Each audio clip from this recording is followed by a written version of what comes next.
teenage brain, is it machine or mush? That's the focus of a seminar tomorrow night by Mark Sigmund. He's the Senior Vice President of Clinical and Residential Services at TLC for Children and Families in Olathe. That's quite a title.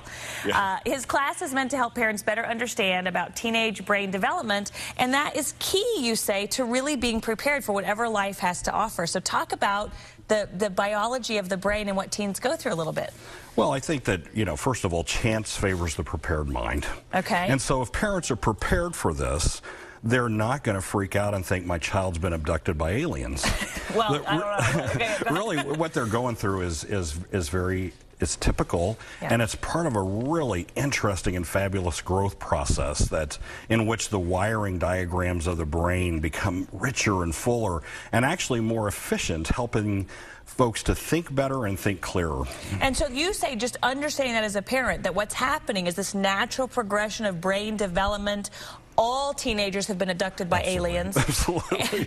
So you're going to talk about this at the seminar tomorrow just to give people an insight. Okay. I am, and it's important information, but it doesn't supplant good parenting and good qualities of parents. I think what it does is just kind of supports and enriches the strategies that you can make based on the fact that your youngster is going to have some poor organizational skills, some poor planning processes. They're impulsive.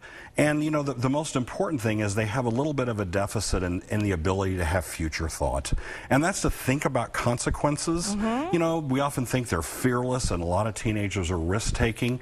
It just simply means they're wiring that part of the brain better at this point in time. And they need strategies by parents to make that really effective. And that's so profound what you've just said, because most of us can think back to our teenage years. It wasn't that we thought we were invincible. Like so many people tend to put us in that category. Right. It's just that we didn't pay attention to consequences. We didn't understand them. I can remember not paying attention to that stuff. That's something you'll talk about? When do parents know to be concerned, in your opinion? Well, I think whenever things get out of the norm, whenever you see your youngster more risk-taking, whenever you see them on the opposite side, we take a look at the balance here. On the opposite side, when they're not interested in normal kinds of things, when they're not socializing, when they're not want to do activities.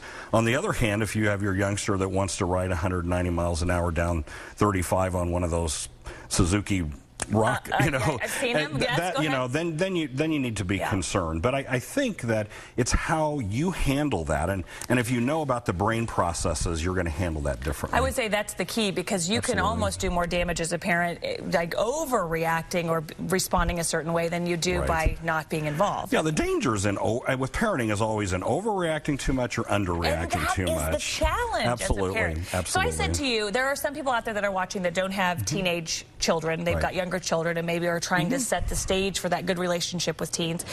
And I said to you, is there one thing, if you had a stage and you were talking to all the parents you could, what's the one thing you say to remember as you raise your children? Well, I think unconditional love with conditional praise and building the relationship. There's nothing that takes the place of that. I think we can unconditionally love our kids, but not condone everything that they do. That's a good point. Understanding the brain and understanding anything doesn't mean you approve of it or condone it. It just helps you set a context for a relationship with a child. It kind of takes the blame off the parent and the child if you know that this is a natural developmental process that your child's going through. Most parents blame themselves. Oh, poor, I'm not doing a good job. And the kids, they blame the parents, and it becomes a mess. And if you can sit down and kind of normalize it, then what you do is you neutralize the emotional power behind all of that. And then you can sit down and say, look, son, I know your brain's not, it's wiring really rapidly here.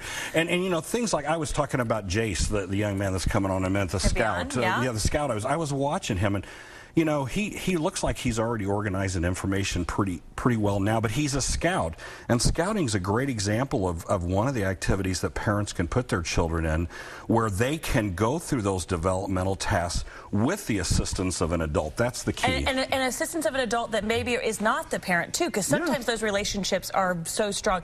And I'm assuming you're going to tell me that what we've seen today with you, the conversation we've had, is very similar to the kinds of thing, this free event tomorrow evening. Absolutely. Tell me about the event tomorrow evening. It's at 7 p.m. at St. Paul's Episcopal Church on 40th and Main. The public's welcome. You don't have to call and get tickets.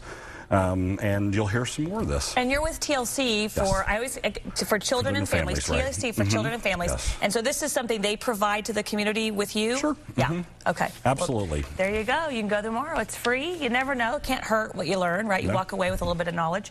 Again, that's tomorrow at 7 o'clock.